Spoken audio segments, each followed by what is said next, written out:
Ansiedade, Augusto Cury. Bom, ruim, muito ruim. Vamos bater um papo sobre esse livro hoje?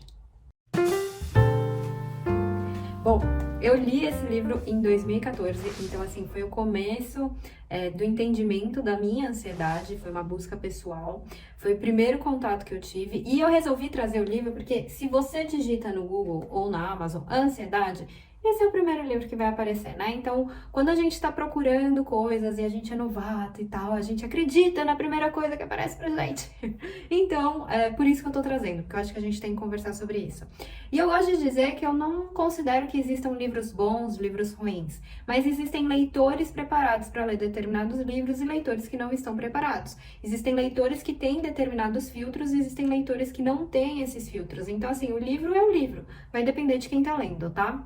E aí, vamos falar um pouco sobre o autor, né? O autor, ele é um best-seller do Brasil, ele é um médico e ele tem, assim, uma trocentada de livros publicados, né? Ele publica muito rápido e ele atinge o grande público. Ele sempre tá lá entre os mais vendidos, na autoajuda, motivação e tal. Bom, vamos falar do livro em si. Ele é um livro inicial, né? Como eu disse, quando você joga lá no Google, é ele que você vai encontrar. E eu acho que ele traz pontos muito interessantes para quem não conhece nada sobre ansiedade. Principalmente a questão da humanização da ansiedade, né? Dizer que todo mundo tem ansiedade, diferenciar a ansiedade natural que a gente tem da ansiedade patológica. E, enfim, a gente já vai conversar mais sobre esses pontos positivos. Além disso, eu acho que ele traz um conhecimento tomando como partido o fato de que você não sabe nada. Então a explicação ela é bem passo a passo. E eu acho isso muito bacana, tá? Pontos positivos que eu vejo nesse livro, né? É justamente essa questão da humanização, a questão da explicação da ansiedade, o que é, e o questionamento, né? Será que essa vida que a gente está levando é uma vida normal? Será que essa vida é a vida que a gente tem que ter? É a vida que a gente tem que aceitar ou não? Ou será que existe outro tipo de vida, outro tipo de forma de estar no mundo e não só sobrevivendo, né? Mas tendo mais prazer, tendo mais leveza, tendo mais calma. Então eu acho que esse questionamento que ele traz é fundamental. Claro que existem autores que trazem esse questionamento de uma forma muito mais profunda, por exemplo, Byung-Chul Han na Sociedade do Cansaço, né? Mas é um livro um pouquinho mais complexo de ser lido. E para quem não está muito acostumado, não está muito habituado, a leitura pode acabar se afastando do Byung-Chul Han e pode encontrar, assim, no Augusto Cury uma facilidade maior, né? Mas a gente precisa falar sobre os pontos negativos desse livro, não é mesmo? Os pontos negativos. A começar que ele tem uma própria... ele mesmo traçou a própria tese com relação à questão da ansiedade, então ele divide a ansiedade entre a TAG, né, que é transtorno de ansiedade generalizado, o TOC, o burnout, enfim, e aí ele traz a síndrome do pensamento acelerado, que é uma tese dele.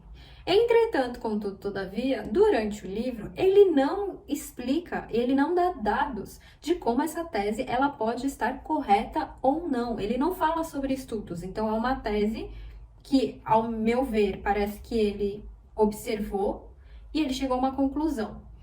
O problema disso é que a gente pode chegar à conclusão do que a gente quiser, a gente pode ter opinião sobre o que a gente quiser, mas para que essa opinião e essa conclusão ela seja considerada um estudo, ela seja considerada de fato uma vertente da ansiedade, como ele apresenta aqui, a gente precisa apresentar os estudos, os números, os dados e tudo mais, né? Todo o método científico que deveria estar por trás, eu não sei se está, porque dentro do livro ele não apresenta, mas todo o método científico que deveria estar por trás desse pensamento, né? Desse estudo. E o livro ele é todo baseado em cima dessa tese que ele cria. Outro problema do livro é que ele traz como referência, muitas referências, os próprios livros dele. Então, assim, né, eu vou embasar minha opinião com base em outras opiniões que eu já dei. Isso acaba tornando o argumento e a explicação muito superficial e muito a partir de um único ponto de vista. Eu não li os outros livros dele, mas, assim, se for como esse, ele também não apresenta, né? Talvez ele também não apresente esses embasamentos nesses outros livros. E que é uma questão para a gente chamar a atenção, porque se a gente não apresenta o embasamento, se a gente não segue o método científico, a gente está dando só uma opinião, a gente não está traçando uma nova tese, um novo caminho. E por fim, um outro problema gravíssimo que eu encontro nesse livro é que na página 35 ele fala que todas as correntes que existem, correntes psicológicas, como a psicanálise, a cognitiva, todas elas não são suficientes para explicar a mente humana, mas que a corrente dele é. E aí, né, gente, de novo, sem método científico, a gente está pressupondo, a gente está colocando aquilo que a gente está trazendo acima de outras correntes que já são conhecidas, que já são validadas. Então, esse é um problema bem, bem sério que a gente tem que conversar sobre isso. Como eu disse, é um livro interessante para quem nunca ouviu nada sobre ansiedade? Porque ele vai te fazer sentir menos excluída do mundo. Vai falar, poxa, isso é uma coisa que acontece comigo, acontece com várias pessoas e, enfim, eu não tô louca, né? Então ele traz essa sensação de inclusão e também traz esse questionamento. Será que a nossa vida precisa ser tão acelerada? Será que a gente está caminhando para o lugar correto? Mas, por outro lado, como eu falei, né? O livro, ele nunca é bom ou ruim, depende do leitor. Se o leitor, ele não tem o costume de questionar o livro e de questionar o método que está por trás do livro, o que o livro está trazendo, a gente acaba caindo num lugar muito que a gente pode acreditar em algo que, sem método científico, a gente não tem como dizer se esse algo é real ou não. Bom, eu espero que você tenha gostado desse vídeo. Deixa seu like, seu comentário aqui. Eu vou adorar conversar com você. A gente se vê no próximo vídeo. Muito, muito, muito obrigada. Um grande beijo. Até mais. Tchau, tchau.